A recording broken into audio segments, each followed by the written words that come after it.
Oferecimento Gorila.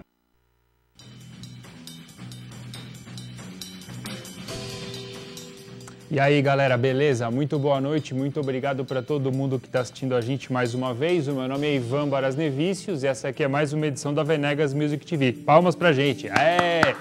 Palmas, é isso. Quero agradecer aí mais uma vez todo mundo que sempre acompanha o nosso programa, todo mundo que está sempre ligado aqui nas canjas e nas entrevistas. Devo lembrar mais uma vez que o carinho e o apoio de vocês é essencial para que a gente possa fazer o melhor trabalho aqui, beleza? Então é isso.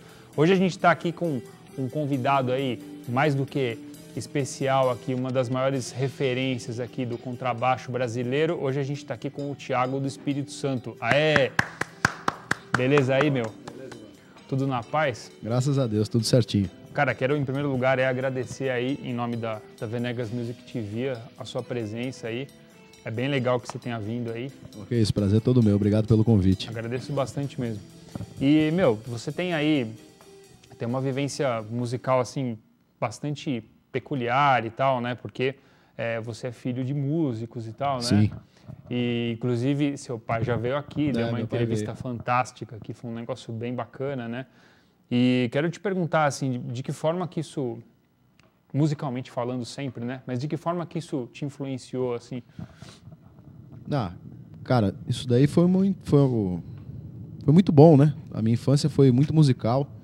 Eu cresci com músicos dentro de casa o tempo todo. Cresci vendo ensaios, shows. Meu pai, por ser um grande músico, ele tem amizade com grandes músicos, então era comum eu ver na sala de casa o Heraldo Dumont, o Hermeto Pascoal, o Hélio Delmiro, Que chato. o Toninho Horta. Então essa turma muito boa mesmo, assim. Hoje eu considero a nata, né, da música instrumental brasileira, né, dos grandes músicos. E eu fui abençoado por esse lado, assim, de ter esse contato. O Proveta, saxofonista, o Valmir Gil, enfim, muita gente boa com amizade com os meus pais. Fora o lado musical, eram amigos. Então, muitos jantares, as festas em casa, assim, as reuniões. E aquilo para mim era normal. Assim, meu pai é músico, tudo bem. Assim, seu pai toca. Aí quando eu comecei a tocar, que foi cair a ficha do quão o meu pai tocava. Realmente o porquê. As pessoas, você é filho do Arismar, você é filho da Silvia Góes. Eu falava, para mim é pai e mãe, né? Uhum. Aí isso ajudou muito, assim, para começar a tocar. O que eu achava, assim, natural, que eu achava cotidiano, musicalmente falando, não era tão natural assim para as outras pessoas. Assim, eu tive um acesso à música e a músicos de alto nível muito fácil. E como é que você começou a estudar? Você falou assim, né? Quando eu comecei a estudar e tal, comecei a perceber, né, o que estava acontecendo e tal, né? Mas de que forma que você travou algum contato formal com isso? Como sim, é que foi? Sim. O formal foi aos 13 anos de idade. Né? Falei, vou tocar baixo com 13. E peguei o baixo e me tranquei no quarto. E não saía para nada. Eu não queria saber. Eu saía para ver som com meu pai, às vezes eu ia da canja. Eu trabalhei de hold uma época. Olha que engraçado. Eu fui hold do Cuca Teixeira, fui hold do Tomate, do Sandro Reich, que era o jeito de eu ir no som para não pagar para entrar, que eu não tinha dinheiro. Então, assim, eu carrego para você e fico lá do lado assistindo o som quietinho. Uhum. E isso eu aprendi muito, né? Esses caras me deram muita força, assim, a gente tem uma amizade muito grande até hoje. Mas antes dos 13 anos eu tive esse contato com os músicos, então eu sempre sentava na bateria um pouco, tinha um violão em casa que eu tocava um pouquinho, mas mais para me divertir do que com o intuito de realmente querer ser músico, né? Mas deixa eu ver se eu entendi. Nessa época você já tinha, quando você começou a se interessar por tocar, tal, você já tinha um interesse por música brasileira, por sei lá, Não, jazz? eu comecei ouvindo rock, né? Normal. Bom. Isso daí é padrão. Ok. Rock e pop. Aí eu tinha 11 anos de idade, tinha um vizinho meu no prédio que tocava bateria. Aí eu falei, quero estudar junto com você, na mesma escolinha. Aí a gente foi lá, estudei 6 meses. Meu professor foi o Johnny Herbeta. Foi o meu primeiro professor. Ele é guitarrista. E até foi engraçado, ele olhou e falou, você é filho do Arismar, por que eu vou dar aula para você? Eu falei, não, eu quero aprender a tocar guitarra. Nada a ver. Eu nem sabia disso, né? O que significava a importância do meu pai para a música. Aí aprendi a tocar Stone Temple Pilots, né? Plush. Tocava uns umas músicas de rock, alguma coisa do Red Hot, alguma coisa do Guns N' Roses. É o que eu ouvia. É o que tocava na rádio no começo da década de 90. Aham. Aí fui tocando, aí cansei de tocar guitarra, vou tocar bateria. Aí fui estudar bateria, mas não me adaptei. Porque tinha muito exercício para fazer e eu queria dar porrada na bateria. Criança não quer ficar lendo a partitura, eu queria sair tocando. Aí eu falei, não, vou estudar baixo. E aí gostei do baixo. E foi engraçado. No começo, eu não queria tocar baixo porque eu falei, meu pai já é baixista, então por que eu vou tocar baixo? Acabou que eu sou baixista hoje. Que engraçado isso, né? Então, bem bacana. E com que outras pessoas você estudou assim?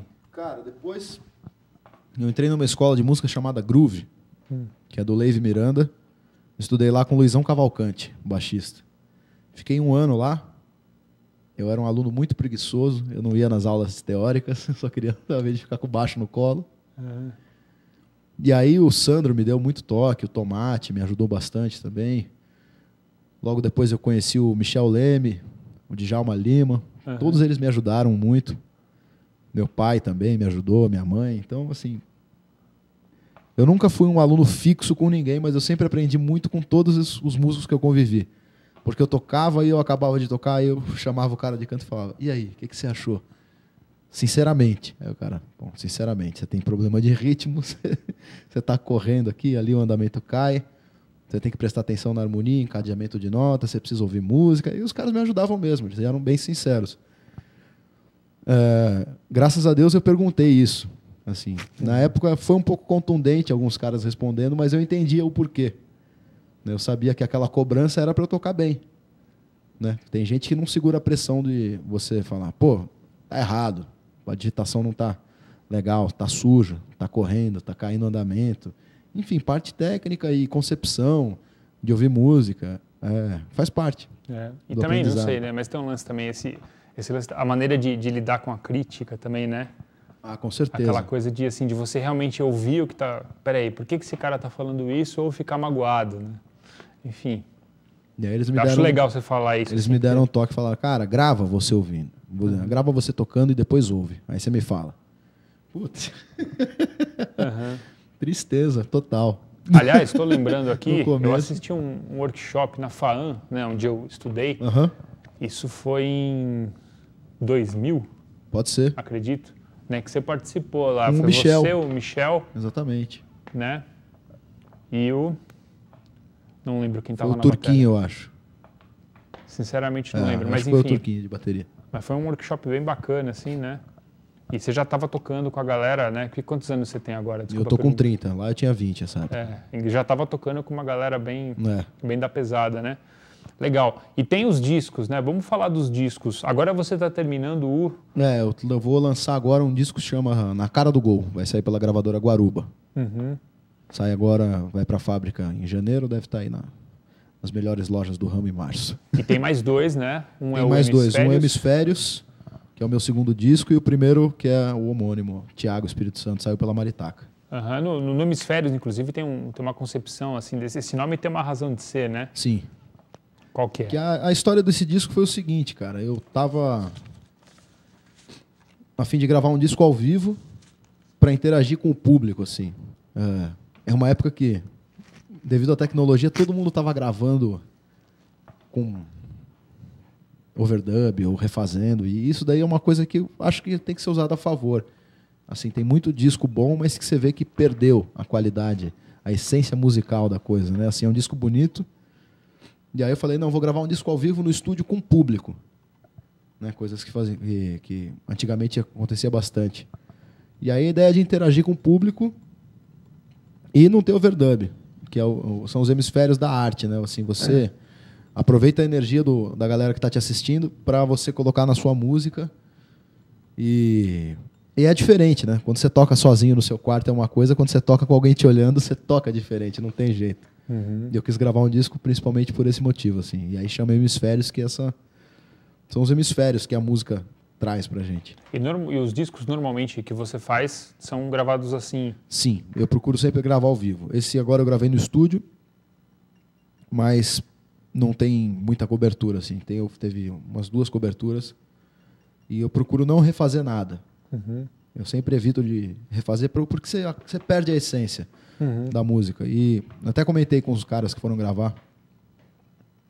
Eu falei com eles, eu falei, cara, é o seguinte, vamos gravar, mas eu não quero refazer nada. Mas por quê? Eu falei, hoje em dia tem o YouTube, né? Então você está no YouTube procurando vídeo, aí eu vejo lá o Thiago tocando. Ah, que legal. Aí você vai ver o disco, o cara improvisa diferente no disco.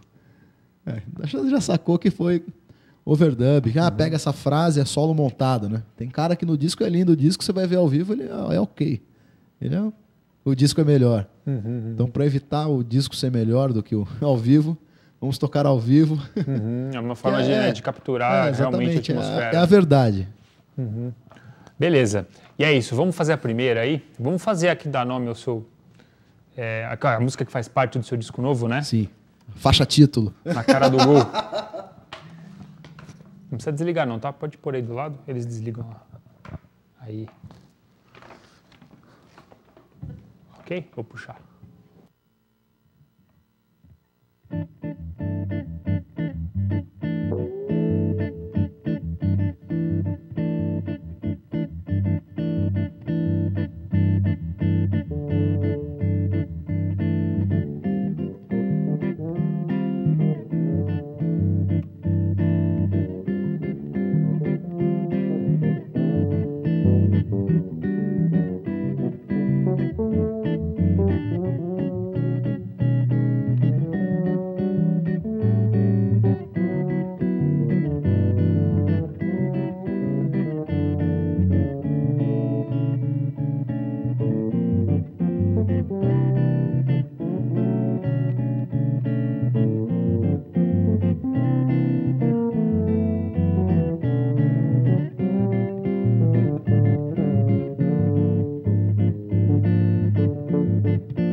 É isso aí. Sensacional, cara. Pô, grande prazer aí, cara. Fazer esse som aí. Todo meu, que isso. Legal mesmo. Legal mesmo, é isso aí.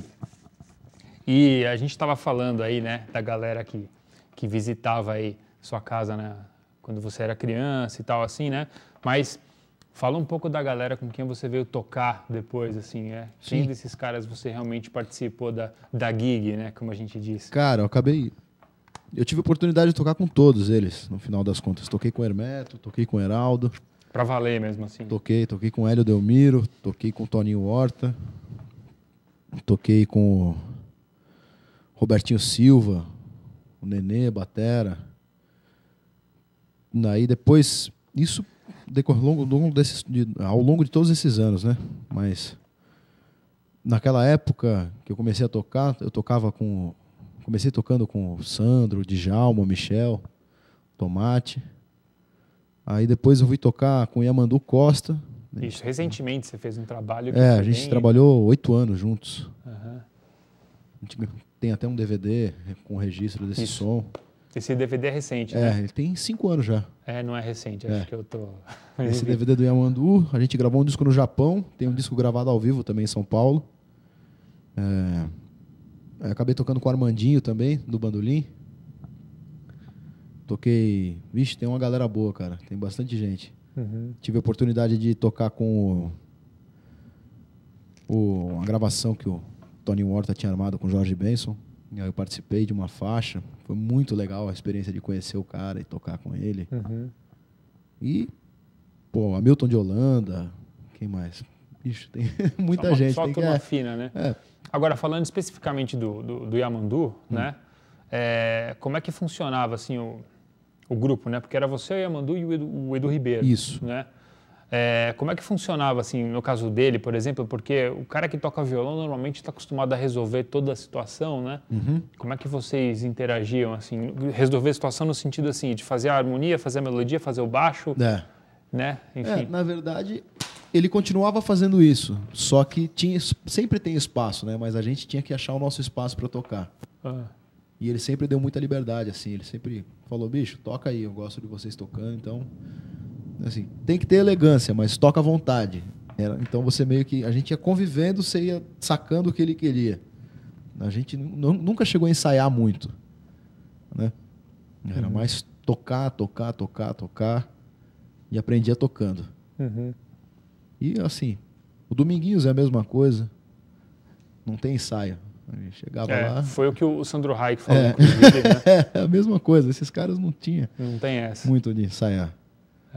Então é divertido, assim. A gente acaba aprendendo muito nesse tipo de situação. E com relação ao seu instrumento principal, assim, né? Porque nos outros instrumentos também, mas no universo do contrabaixo a gente tem algumas opções, né? Você pode usar baixo de 4, de 5, 6 cordas, com traste, sem traste, acústico e tal, né? E você toca bastante com esse baixo fretless de 4 cordas. Isso. Né? Por que você acha melhor? É assim, eu gosto do som do baixo sem trastes. Assim, ele tem vida. Acho que o som fica mais orgânico. Mas eu tenho usado muito também um baixo de 6 com traste para trabalhar. Esse meu trabalho novo que eu vou gravar de trio, ou quarteto, ainda estou decidindo, com baixo de 6, contraste. Até vai ter um show aí no final da semana. Vou fazer com o trio e vai ser baixo de 6. Aí é outra proposta. Tudo depende com quem você vai tocar e como você vai tocar. Né? Então eu procuro sempre variar também. Eu gosto muito de usar o baixo de 6. Só que a maioria das coisas que eu fiz até hoje foi com o fretless. Lógico, muita influência do Jaco Pastorius, do meu pai e do Gary Willis. São os 3 baixistas que eu mais ouvi a minha vida toda, que eu mais admiro. Depois vem os caras que eu gosto de ouvir também, Ron Carter, lógico. Jimmy Garrison, tem Ray Brown, bastante, Paul Chambers. São os baixistas de jazz. E os caras novos que tem muita gente boa. Tem o Adrian Ferro, tem o Victor Wooten, Marcus Miller, tem muita gente boa. Mas na maior parte das vezes, quando você vai escutar algum som, você vai atrás dos instrumentistas, dos baixistas mesmo? Não, eu gosto de ouvir música bem tocada, cara. O que eu menos escuto é baixista. Assim, eu procuro sempre ouvir bons músicos tocando. Eu tenho muito disco de pianista, saxofone, trompete, alguns discos de trombonista. Pesquiso bastante, gosto de choro, baião, tango, música boa. Assim. E na hora de escrever também, né? Porque se a gente pega algumas das músicas do seu repertório e tal, né? Aliás, a galera que quiser conhecer aí, dá uma olhada no MySpace do Thiago, né? Então, myspace.com/Thiago Espírito Santo. Isso. Né? Está passando na tela, muito bom. Lá tem bastante coisa lá, né? E tem coisa para sopro, escrita lá, né? Como é que é quando tem sopro no seu som? Você escreve também? Eu escrevo tudo. Esse disco agora é uma formação de quinteto, o Na Cara do Gol. Eu toco guitarra nesse disco. Nesse terceiro disco meu, eu tô tocando guitarra. Então é piano, guitarra, baixo, bateria e saxofone. Aí tem algumas músicas que tem flauta. E eu vou fazendo os arranjos e assim, eu escrevo o arranjo básico e deixo o cara tocar. Eu procuro nunca amarrar aberto, muito, então. Porque senão o cara acaba não somando. Né? Você tem que deixar, principalmente para cozinha. Parte de melodia não tem muito jeito. Você tem que escrever o que você quer, porque você não tem como deixar o cara livre. Ou ele vai tocar a melodia ou ele não vai tocar. Principalmente se for coisa assim, né? Se você tem 3 instrumentos de sopro fazendo, tem que escrever. Aí tem que distribuir. Eu trabalhei algumas vezes com 2 sopros, Mas aí, hoje em dia eu tenho tocado em formações menores. Bem legal. É isso aí. E vamos fazer mais uma aí? Bora. Vamos fazer... Que chute? Que chute. Bom e velho que chute. O nosso arranjo que a gente fez agora há pouco. Deixa eu só conferir aqui. Porque eu desci a lenha aqui. Depois o negócio desafina, é complicado.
É isso aí, isso aí.